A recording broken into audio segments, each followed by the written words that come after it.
My name is Chris Canoyer. I'm 39 years old.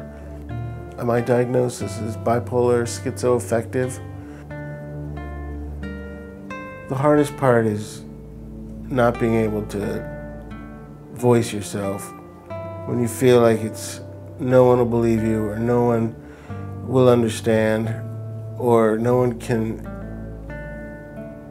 feel what you're feeling, so you just keep it bottled inside and you're afraid to speak out. So I've been part of the arts community as a member of the Herald-Tribune art staff since I moved here 6 years ago, and I've also been part of the mental health community because of my son's challenges with a mental health condition. When I recently received a fellowship from the Carter Center in Atlanta to spend a year writing about mental health, I thought, how great would it be if I could unite our arts community, which is so vibrant and giving and concerned about social issues, with our mental health community in a way that might benefit them both.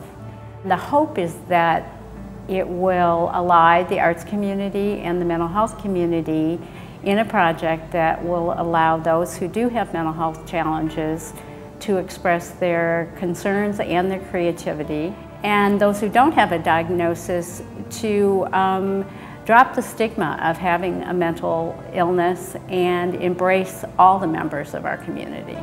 Art has really helped me on a number of different levels. Part of it was to impress and be unique and, you know, avant-garde and all this stuff, but it kind of, that sort of stopped when I was being manic, up and down, up and down. I stopped trying to prove to myself that I was an artist, and began to kind of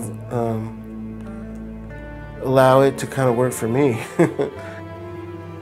I really look up to people who have one thing in life and they perfect it and become, you know, professional, and that's their life and that's their passion. And you know, I've always wanted to be like that, but the weather's constantly changing, and you know, when I work with my art, it's easy to kind of like take a step back and say, well, what am I doing here? You know,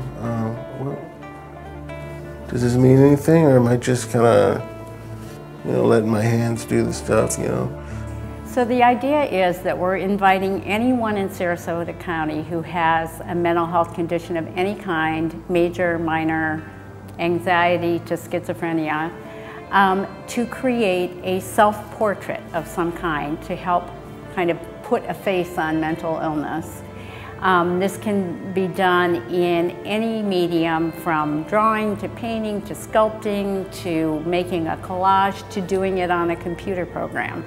We will also be having monthly workshops to facilitate people's participation, in which we will provide all kinds of materials and some assistance for anybody who might need some creative inspiration from professional artists. So everyone will produce these portraits, and then for those who are willing and want to participate on a deeper level, we will interview them and photograph them and run some stories in the newspaper and online about their concerns and show their artwork.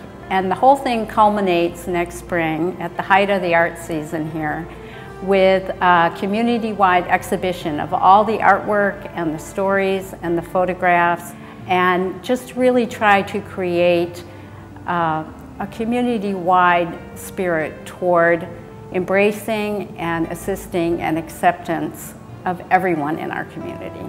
It would be good if there was just art therapy for everyone. People might be able to change their lives, you know, might like find something that keeps them thinking, you know, because things don't happen overnight. But if, you know, something like art is process oriented, and you can improve in it, and you can get better at it, and you can, you know, enjoy like coming up with your own ideas and stuff. And I think something like art, you know, you can kind of like, you know, carry it with you.